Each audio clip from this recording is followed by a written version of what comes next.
Hookessin are legally parked, so they were just wonderful. They blew away expectations. So I told them if they do that again this year, they'll be in the front of the parade too. And oh, the one caveat was they said, do not let any other towing companies in from PA or anything. I said, guaranteed.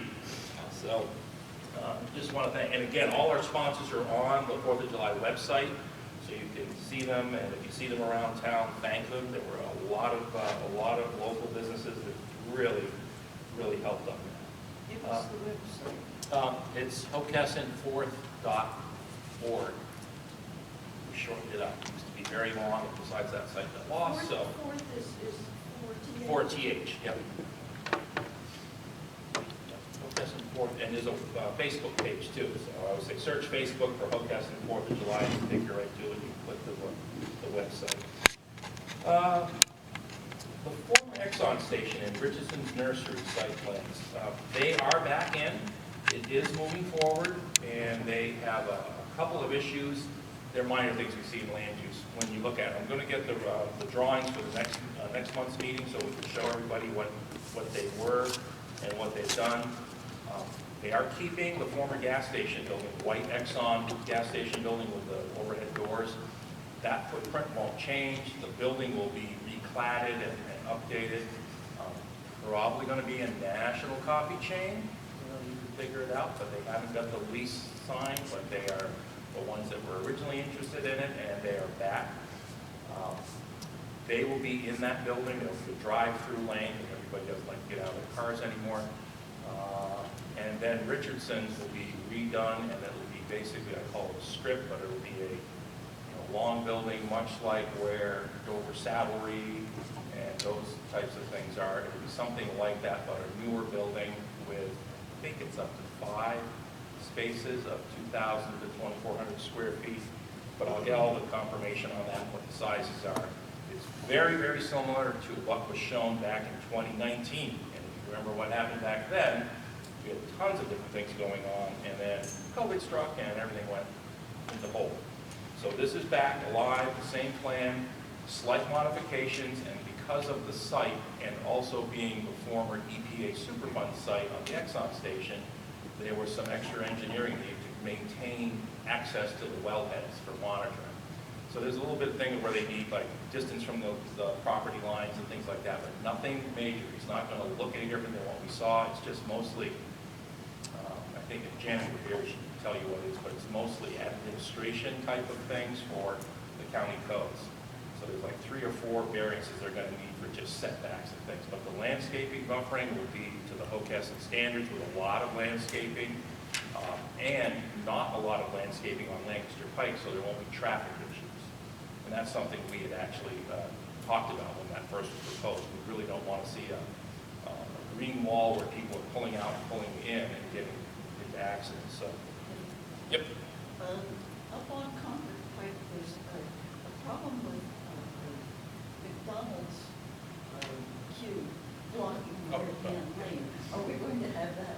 No, the stacking lane here will hold a really large number of vehicles, and the stacking lane is back towards Yorkland because the building, the way it's sitting, the stacking lane, you go in and come around to the building.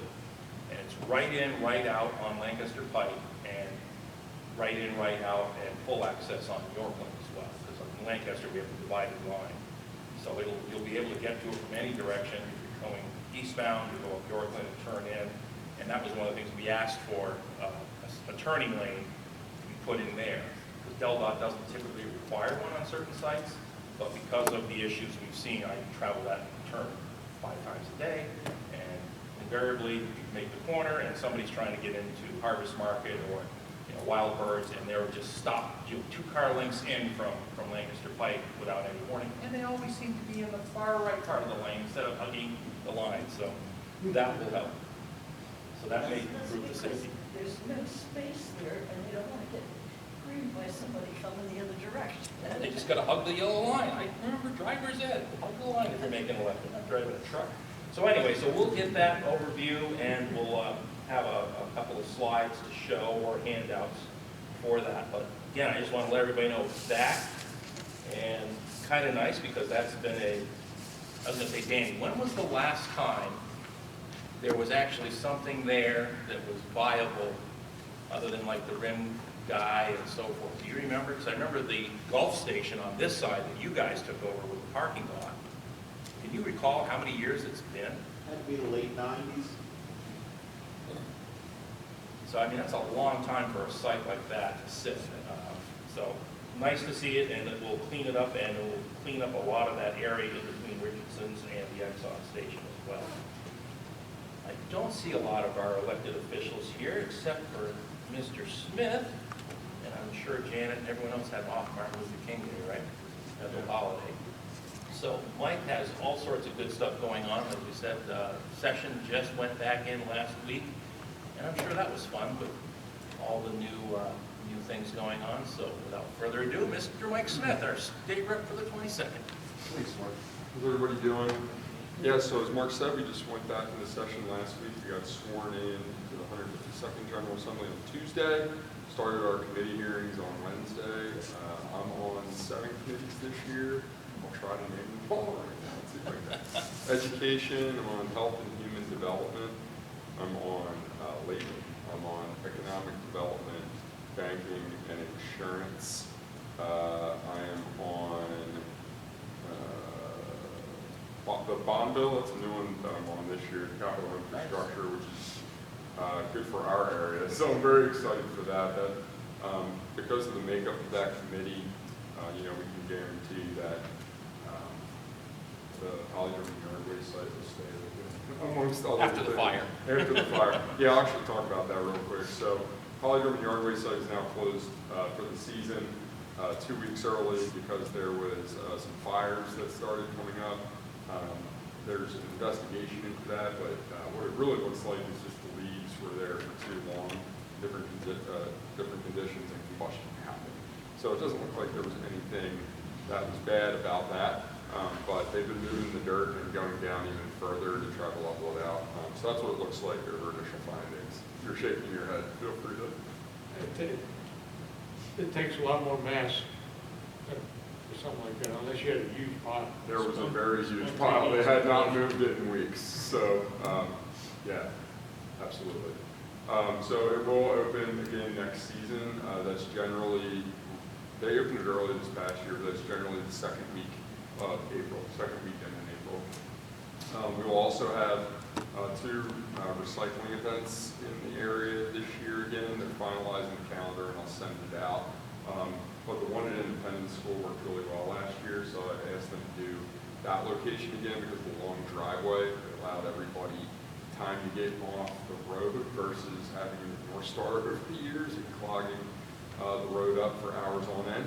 So that worked out really well, and we're probably going to be having it at St. Mark's High School again for our area. That one worked really well with the driveway as well. So we're looking for those types of locations because they work well. Again, that is paper shredding, it's household hazardous waste, and electronics.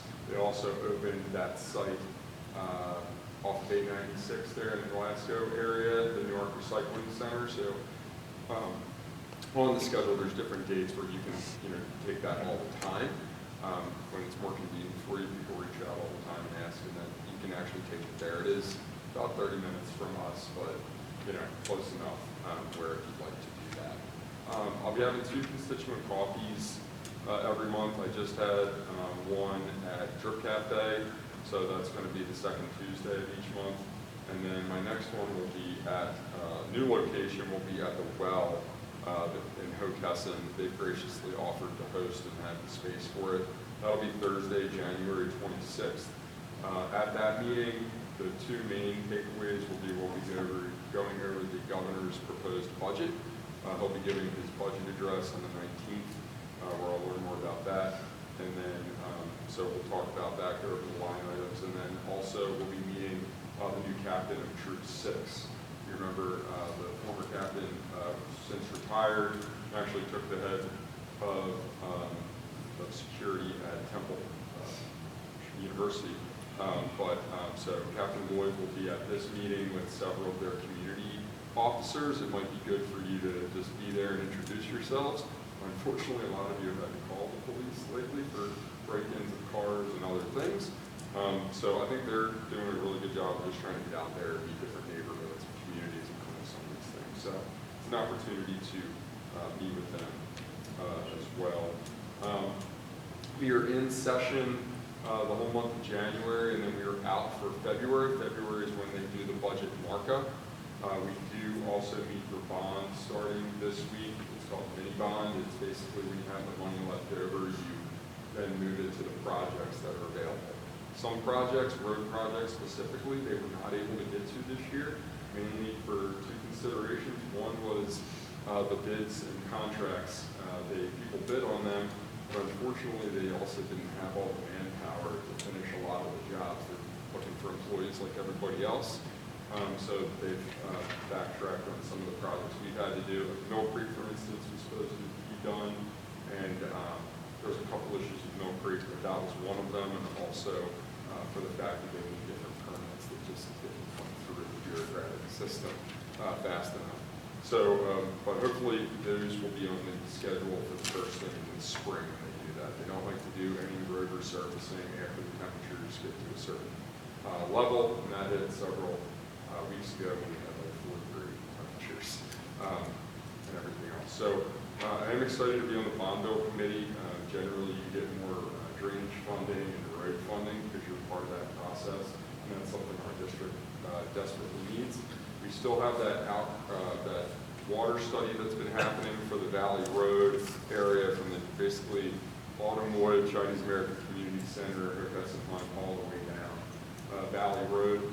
So that should be hopefully wrapping up by the end of January, so that way we can come up with a plan in February, and then hopefully I'm able to get funding for some of the improvements that they're recommending. Did they ever have their second meeting? They did have the second meeting. They had that second meeting. So the third meeting is the meeting that really matters. Yeah, because what they were waiting for was that heavy rain, and they were able to get that, and that's what triggered that second meeting. Also, as I mentioned in my coffee, I know you guys have had, for you Verizon customers, have had a rough time. They are finalizing the location for where they're going to be putting a tower in the area. So I have a call with them again next week, and hopefully they'll be moving that forward quickly, sooner rather than later, and they'll be having community meetings about that. So I'll be publicly putting them out there. That way, if you have questions about it from your neighborhood or whatever it may be, I'm always welcome to attend that. It's always better that we, for any community project, as you know, like David is here, to say what your issues are up front before we get too far down the road and we can't change anything. Yes, sir. Whereabouts? So they're trying to finalize that, but where they're looking is in the Brackenville road area. Where it's strictly Verizon. Yeah. Now, they can sublease and do everything else that they need to with the other providers, but...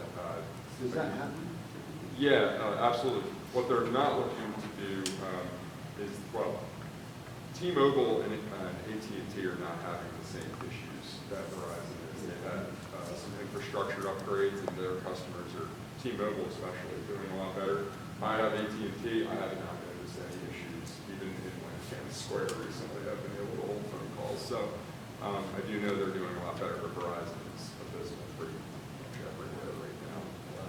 What they've been doing through the county is they went and did an audit of the whole county, and they're 90% done. That's why they're trying to finalize that location, but Hookhudson is easily their worst area, parts of Middletown as well, which makes sense because they're building a lot of homes and never really had that infrastructure. So Which end of Brackenville? they're finalizing that. There's two options. There's one that's closer. There's one that's closer to the Limestone Road intersection, and then there was one that would be closer to like Old Lancaster. So they're looking at two different areas. Yeah. Do you know whether or not this tower they're putting in is going to be within the plain sight of this valley? What they're hoping is that that's not in plain sight of anything based off the two areas that they have. Oh, no, I wanted the plain sight, Okay. otherwise you're not getting any reception. Well, I think that'll be a part of the discussion on how big that ends up being. I don't Well, know. I talked to a guy from Verizon who came out here when the telephone pole in front of my house exploded. Oh, that was your. And they said that the guy who they were going to try to put a tower on his land, the guy refused to do it. They wanted to put up a tower, but it had to be within line of sight of the entire valley. Otherwise, it wasn't gonna work. So what they were looking at doing was taking a repeater that was designed by one of their research and development people for cities, and it would cover about a 5 or 6 block area and install some of them throughout the valley here at Oakest. But that was like 6 years, 7 years ago, and I never heard anything back from them. Yeah, that's definitely not the route they're trying to take now. They want to put traditional tower infrastructure up, and then what they're really hoping to do is move to 5G technology everywhere with infrastructure, but that's been mostly downstate right now. The biggest problem is the ridges that surround this valley block off any line of sight from any of the repeaters in the area, and you get like no reception. There's been a couple other, some areas you couldn't because they're watershed areas. Some areas, to your point, they've asked a lot of other private landowners to do it, and they didn't want to do it. And quite honestly, like everywhere else, they've had to, new leadership comes in, they've moved their budgets around and priorities and everything too. So, but they've committed to it at this point, which is a good thing. So now we just got to figure out what the timeline is. I'm not clear what that is. All I can say is if you have a cell phone, if you're with Verizon, anywhere that you can be on Wi-Fi, you should try to do that if you want to make a phone call. I won't go into too much else. I'm sure you all have specific questions for your own areas and happy to answer them for you. But just so you're aware, we meet Tuesdays and Thursday in Dover. Tuesdays are committee and voting days. Wednesday is just committee days and more of the celebratory stuff. So the team wins the football championship or something, they come down. And then Thursdays are just caucus and voting days as well. I'm a member of the Small Business Caucus and also started the Life Science Caucus. So those are things that I'm actively pursuing. Happy to talk about any of the other committee stuff too. All right, questions for Mike? Glad to see he's on bond because Mike is probably one of the most influential legislators we have in the area that's helped us get funds for various things, including that a few years ago for the 4th of July to get that in the queue to bring that back to life. And I don't know if you remember, we had less than $5,000 in the bank when it was turned over, which doesn't even cover the traffic cones and the permits or the insurance. So it was very helpful to give us a leg up. And neighborhoods for stormwater issues that DelDOT shares and roads and streets. I know he's got Valley Road on the list. And you can always tell when DelDOT's getting ready to pave because there's lots of white lines with arrows and crossheads. That tells you where they're going to cut and go for curbing. So Mike's been very helpful on that. Yeah, I had the decision to either be on Joint Finance, the Budget Committee, or I've been wanting to be on bonds since I was elected because from a local perspective, you can do more on bond than anywhere else. It's the stuff we see every day, our roads in our neighborhoods to literally the water that comes out of everywhere. So happy to help you guys. Please reach out anytime. I'm going to hang for a while. Mike, Oh, when you heard when you think I was going to start in Vinhall Village with the updating all the.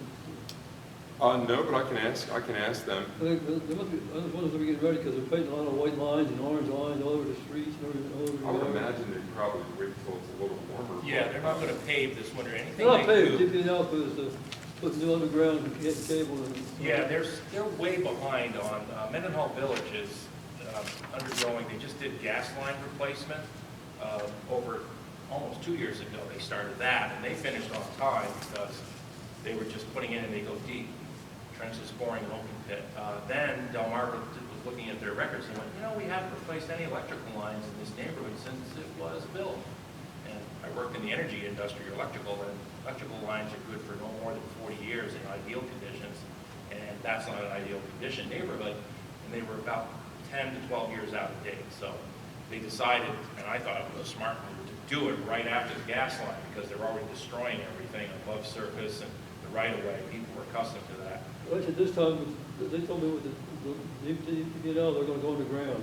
Yeah, it's all underground. Yeah, all underground, and they're going to replace all pad mount transformers because all of them in there are obsolete, and you can't even get parts for them or ones to replace them.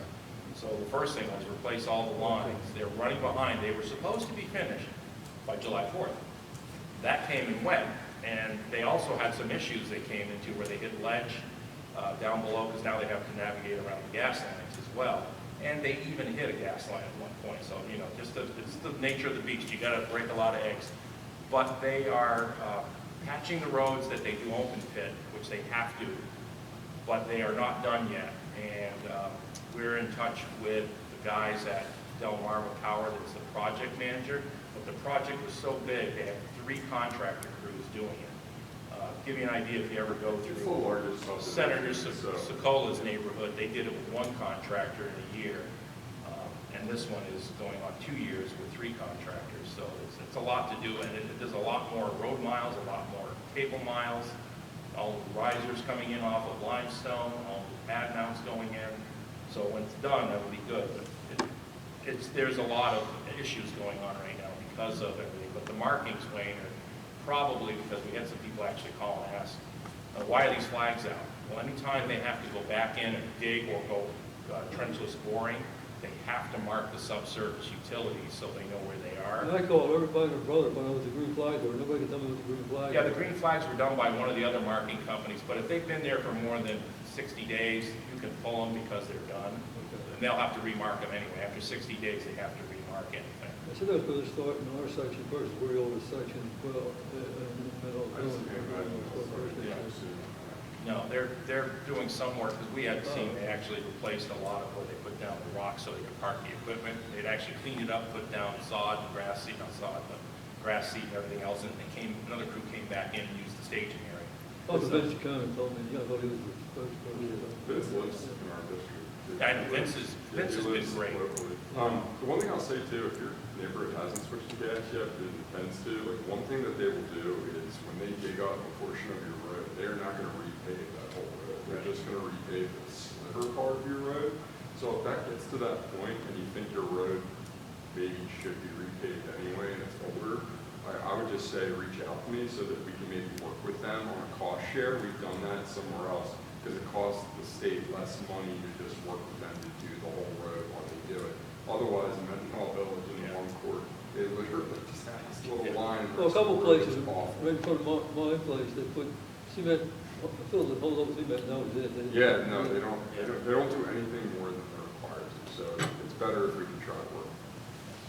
Yeah, they did one, there's a lot of, you see that on roadways too, they do cross cuts, and it's just the ka-thunk as you drive through, because they're just doing little patches. But, I mean, it's good to do it, and it makes me think, there's a lot more neighborhoods in Oakest, and they're also that vintage, that are gonna be in the same boat soon, so if you wanna see what it looks like, go visit Mendenhall. People say it looks like a war zone. I'm like, whoa, nobody's shooting at you, you don't have to, Those look like worry a war about zone. different things, so. Shout out to Dan, by the way, I saw Dan hit legislative hall last week, so anyway, good to see you Did guys. they catch these guys breaking into the cars, do you know? My understanding is they did not catch those They know who they are, they've got information. There was one stolen in Minneapolis. guys. Yeah. Yes, county executive had employee's car stolen out of I was, They do.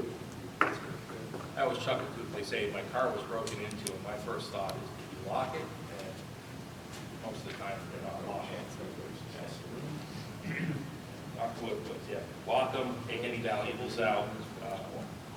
And a lot of people that have ring doorbells, if you could take and get everyone there to sign up with the county, they can actually, you can send them your video so that they can find things. Mendenhall has solved 2 crimes using the neighborhood across the street's cameras. So it catches them driving in and out, and they're able to run the tags that vehicle doesn't normally go in there. And they knew roughly the time, so they shared the camera footage, and they were able to find it.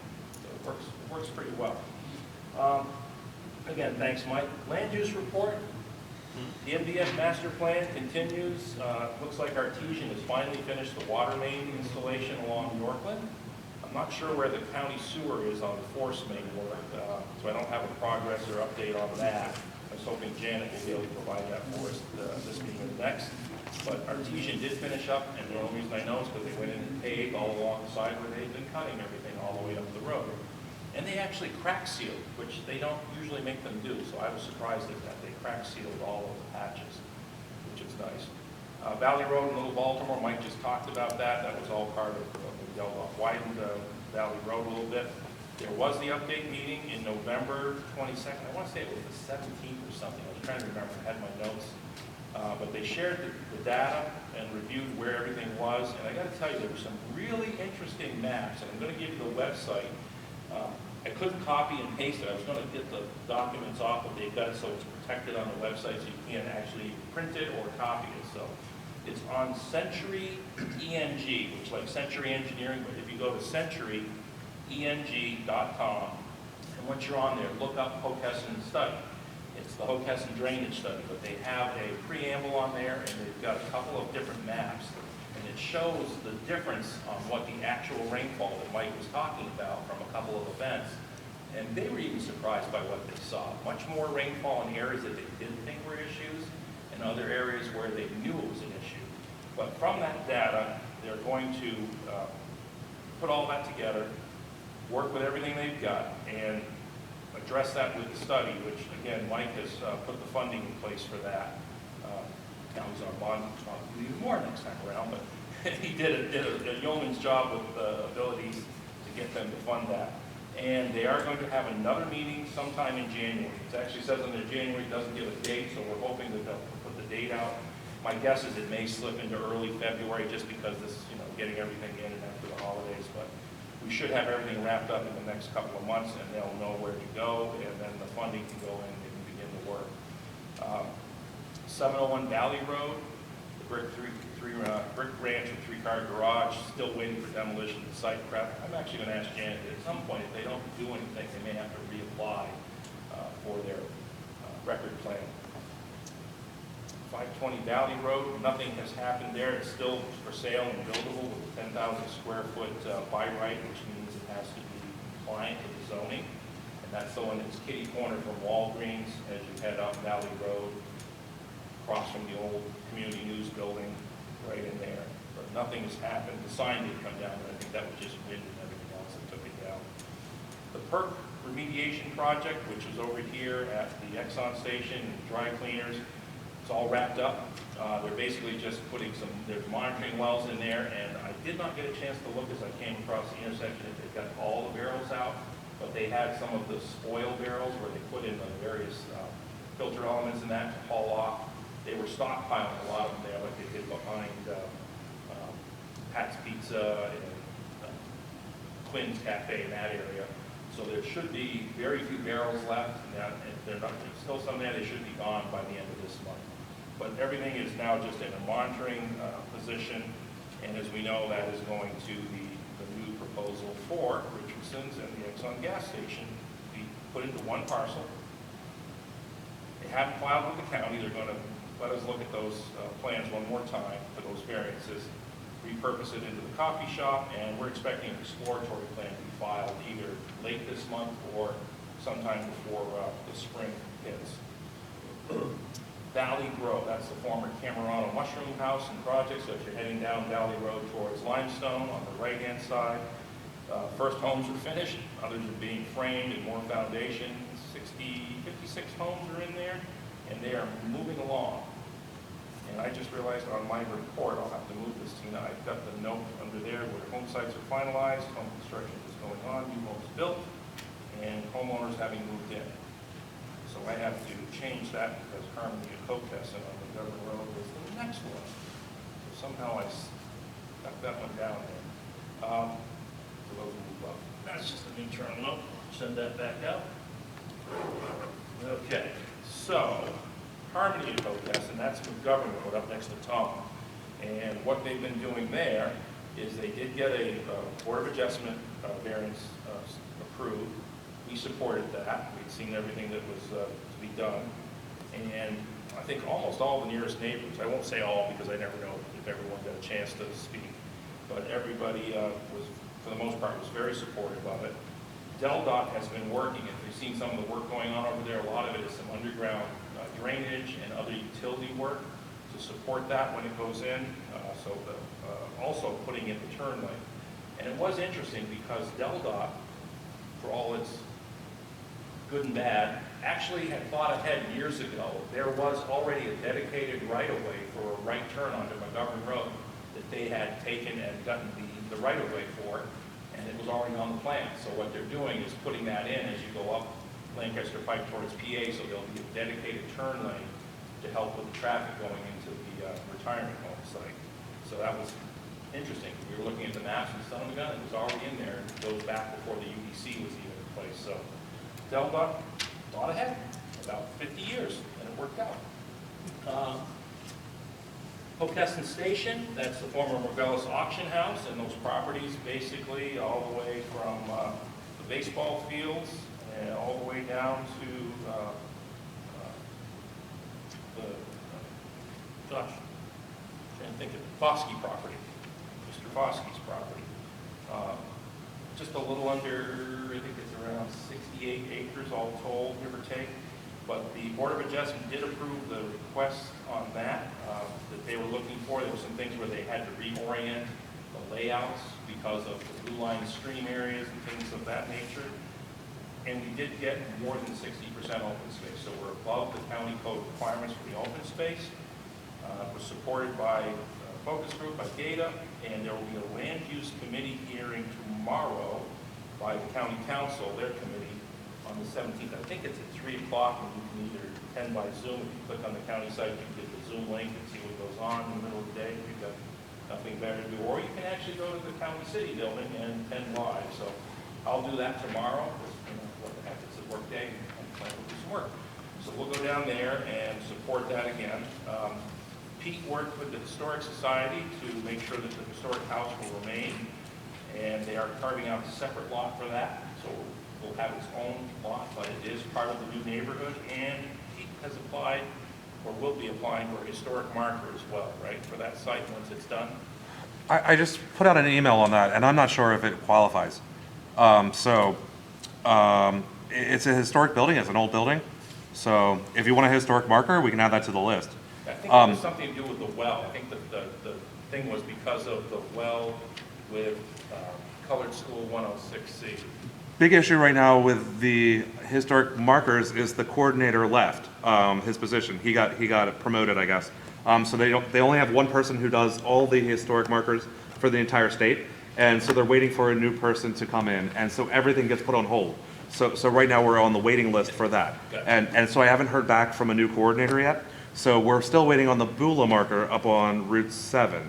So right at Route 7 and Valley Road. That was supposed to have been done last year, and we got the funding through Mike Smith, and hopefully he'll still be in office and funding it by the time they actually get it approved or finalized. No more promotions for anybody in the state office. I mean, I don't know if it's going to be another year or what, or how long we have to wait, but these things get held up, and hopefully they'll find somebody for that position soon, or sooner than later. Thank you, Pete. Sorry they had to promote somebody. You know, hey, so what we're looking for then is future sites to actually list and have historic markers installed for. So that process involves researching the property, which was already done because of Blenheim Homes. They did the historic research through University of Delaware. So that information's all there, but then applying for the marker and having them determine whether it's worthy enough is another step. So, We're not worthy. hey, yeah, what's worthy enough? So maybe that's the next step. And then there's other sites too, like Lamborn Library still doesn't have a historic marker. So there's other. I didn't realize that. So it's on the National Historic Register, but it doesn't have a historic marker outside.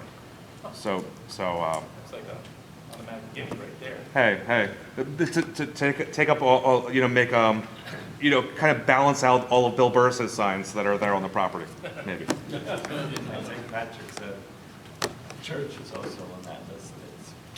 All right, so if you know of another historic place you'd like to put on the waiting list for the site to get a marker, get it on there. We may get some in before we all move on and retire or otherwise expire. And then also, All right, hang on. You're going to have historic in a moment. Let's do the next thing. oh no, it has to do with the Marker? with the Hockessin Station. The next county council meeting on that, then where they're talking about that is January 24th, I think. Where they're discussing that again. Well, no, that will go to county for a vote. Okay, This okay. is the land uses first, and then 2 weeks after, or a week after, is the county council. The 24th. Where it gets voted on. Okay. Yeah. comes out of committee and goes to the full council for a vote. And again, that's all on the county website. I have to say, the county website's gotten a lot better in the last year or so. I'm guessing it's all that extra COVID money. They hired somebody to update it, but you can now click through, and they've got a very nice, easy to find agenda, and you can actually click and see the agenda, whereas you had to download things before, and had to try to figure out what committee was under, so they've done a lot better on that. Lantana Square, this all sort of ties into the stormwater engineering reports. They've joined in with that state sponsored report and study, and they're going to help provide an overall larger area for gathering of information in areas. Like I said, for my neighborhood, we have a massive old design stormwater system that really could benefit from having new engineering. That's something I hope maybe with Mike now on bond, we can help the state force the county into providing new plans for older neighborhoods, because you've got all these large areas that are tough to maintain, and you have to maintain them to what they call as-built. But it takes forever to redo that, and it costs a ton of money, and they don't really work any better than they did in the 80s when they were designed. There's a lot better designs. The fire hall has the first groundbreaking one in the entire state, and right out of the box it won the national award for best stormwater design in the entire country after it was done. So we keep pointing to that and saying, look, we already know how to do it and follow other people's advice. Can you let us do that with residential now? So that would be something that hopefully will help us with the stormwater issues by getting better, newer retrofits to these older neighborhoods. So that's everything I've got on the land use report, which you'll see in the minutes when Tina puts them out. I did. I just read that. You weren't listening. Apologies. That's okay. And there's also all of the current projects as of this week from County Council District 3. And it looks like a few have actually been done, because it used to be 2.5 pages, and now it's basically 1 1/3 page. So they'll be in the report, and they all have hyperlinks. And you can actually go on the county site under land use and view projects by district, and just click that, and they all have a hyperlink to the project. Some of those are south side of Yorkland Road by north of the Wilmington Western Railroad, Lancaster Pike, 1,890 feet east of Loveville, Lancaster Pike, Newport Gap intersection, east side of Lancaster, on Lancaster Pike stuff. But there's all sorts of little projects, and some of these are very simple ones, like subdividing a parcel into 2 lots for a house, and Major B subdivision, it's the one on Valley Road for the Evanston Road. That's the station. Major land development, Western Assisted, which is what we talked about. And where's the other one? Lancaster Pike and Government Road. That's one to replace the existing communication tower and have new communication shelter within the site. DP&L, communication tower replacement. So that's not a cell tower. That's just for, looks like Delmarva Power and Lights communication tower. That's the project. So that is the land use report. Any questions or comments before I turn it over to Pete, who will be brief? I will be brief. I was joking. Hey, we didn't have very many updates, and I also have a newsletter on the back table. I was here a little late, so I didn't have a chance to hand it to everybody, but one of the bigger updates is February 4th at noon at the library. We are having a presentation on the Dickinson plantation, which is down south, and they uncovered a bunch of slave graves, and they're going to be talking about the process that they did to uncover them and how they actually came about finding those sites. So that's February 4th at the Hocassin Library at noon. And that's free and open to the public. And the best news we have is we hired a new CPA, and we started using an Excel spreadsheet and actually recording our finances for this year. And in the previous years, they were sending all of our raw data from our accounting statements from our checking accounts right to the CPA, and he was charging $2,000 a year to process them because we didn't have a treasurer actually doing the work. So now we have a treasurer that's actually just plugging those numbers into an Excel spreadsheet, which is automatically adding up the totals for each year. And it went down to $850. And that new CPA is actually forwarding that information to the IRS also, which our old accountant was not doing. So it's bizarre that we ran into issues because of that in the past. So a very simple step that we took to straighten out a major issue we had. And I think that's basically all I really wanted to say. Definitely take a newsletter if you're interested. And this is also available on our website, HockessinHistoricalSociety.org. Back to the Burt Robinson house, though, just real quick, is that the Historic Review Board was recommending installing some kind of a plaque or informational sign on the property because of the spigot where the black students were stopping to drink water on their way to 107C.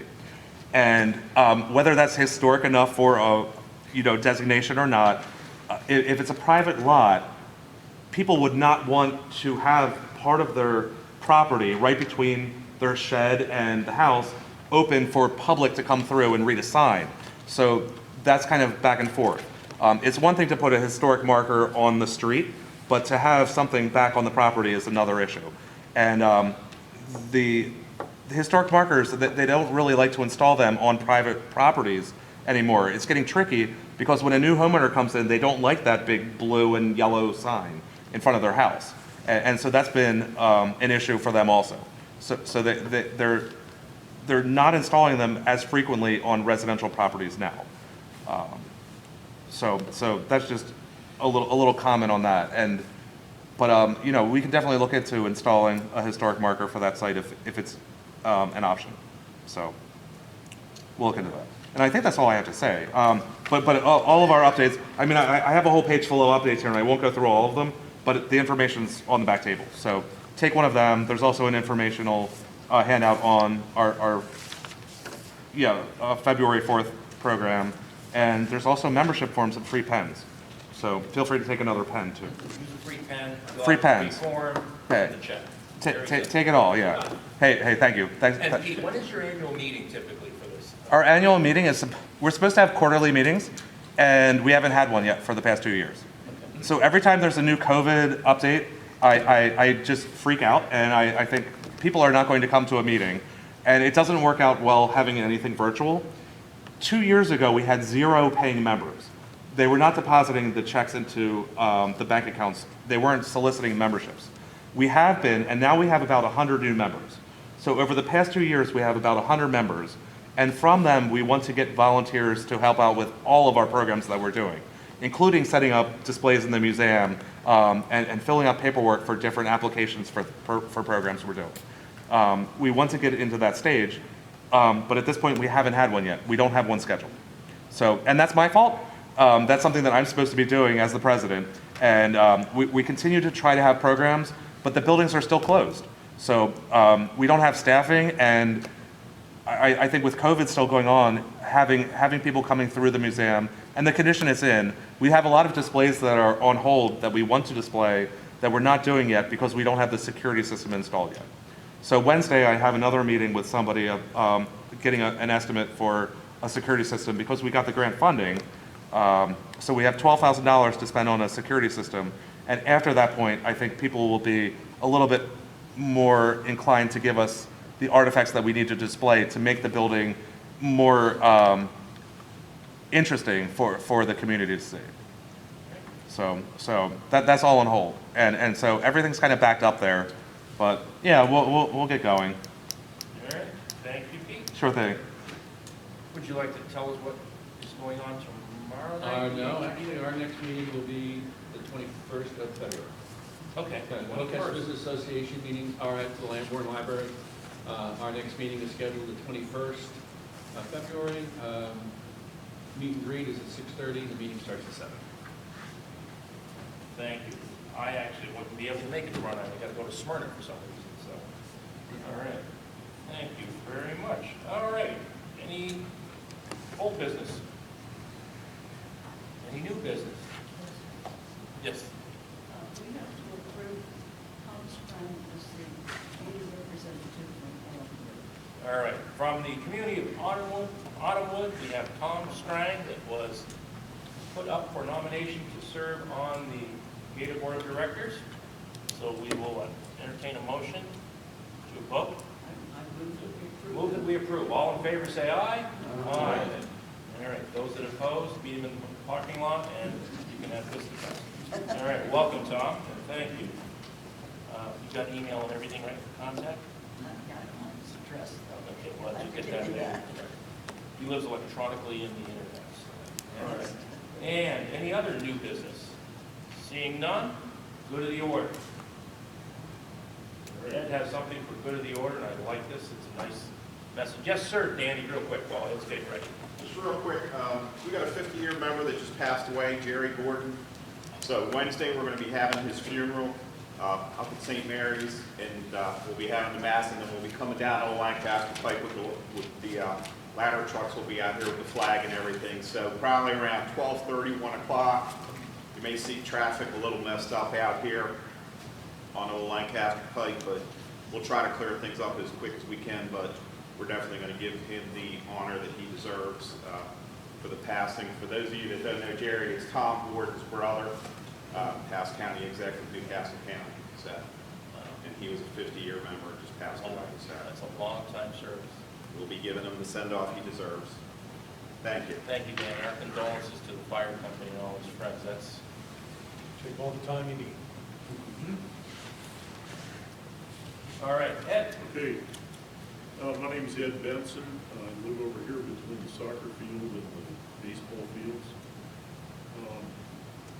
I wanted to share this with you folks. I think it's something that's interesting to share with your community. I became kind of a Native American historian and moved out here from Colorado. Brought a lot of stuff with me, and a lot of memories with me. Just want to share this with you. This is a quote from a Native American chief that has a message pertaining to a few of our more recent events and holidays. I would like to read it because it brings together 3 or 4 things. It brings together Thanksgiving. It reminds us of Native American Heritage Month, which is in November.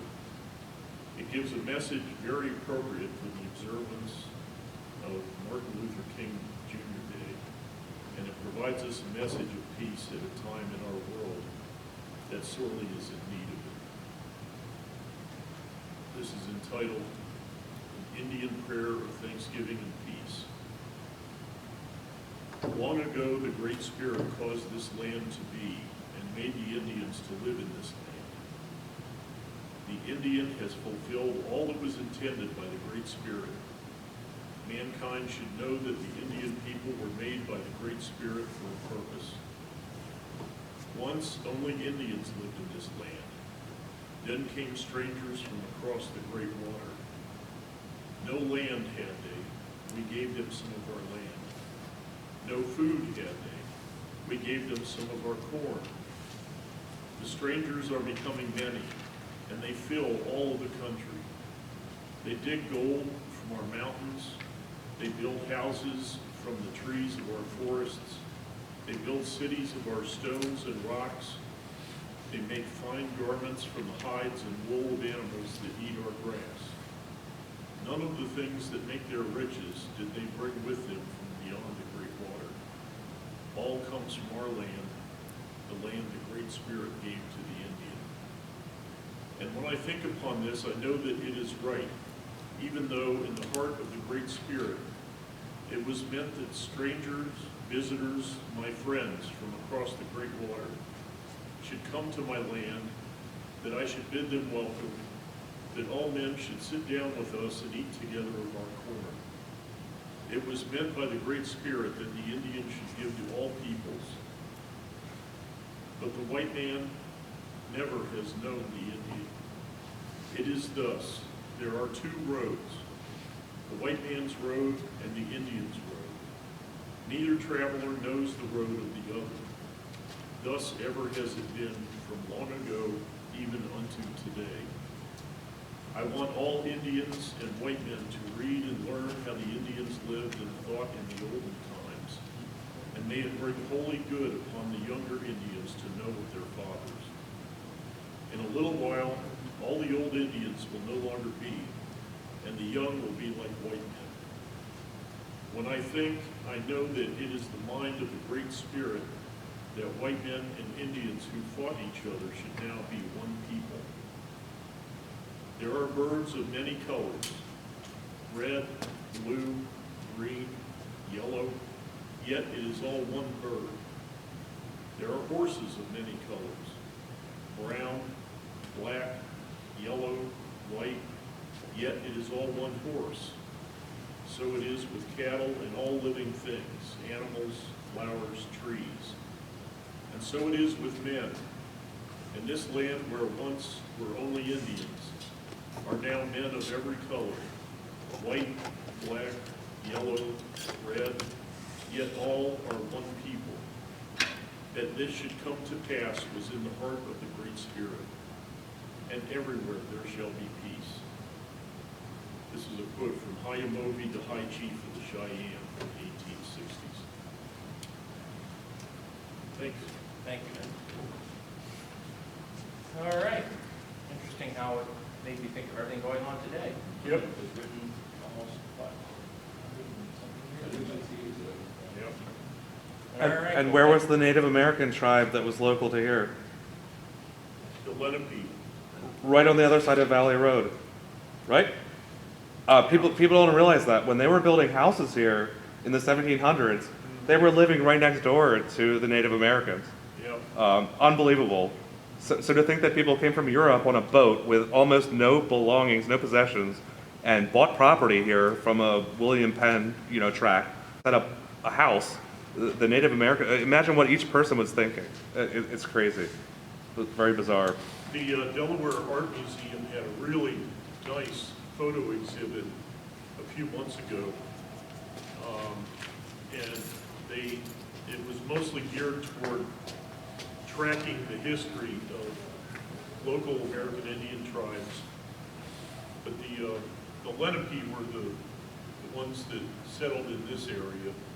And then, of course, you had some of the other tribes like the Delaware and the Cree in this area as well. And what we're trying to do is there are so many artifacts in the ground still around here that have yet to be found. And in our museum, we're trying to create a section for them. That's the most important aspect of the museum, I believe, is the Native Americans to have displayed. So we have something for the Underground Railroad and the trains, exhibits, and transportation. But what we really have to focus more on that. And we were recently gifted a arrowhead collection. So we do have a collection of Native American arrowheads from right down the road, from Evanston Road. So that will be on display for the public to see. One of the nicest collections in this area is at Iron Hill. If you go to the museum at Iron Hill, that's a really excellent collection. And we have some things that are on hold for us down in the archives that they won't give to us yet because we don't have a security system set up. So hopefully we'll get some things to display that are a little nicer to look at. Well, thank you. And Ed, did you have that where we could get a copy to put out with the minutes? I'll send you an email. Yeah, send it to Trish and I again, or Tina. Okay. Yeah. I'll check my email. Okay. Yeah, sure. To me, it's just interesting that this guy, who was the chief of Native American tribe back then, looked through history and saw what was happening in this country now. It's Timeless. All right, that's all we have. Motion to adjourn. Thank you, everybody. We will see you next month on the 20th.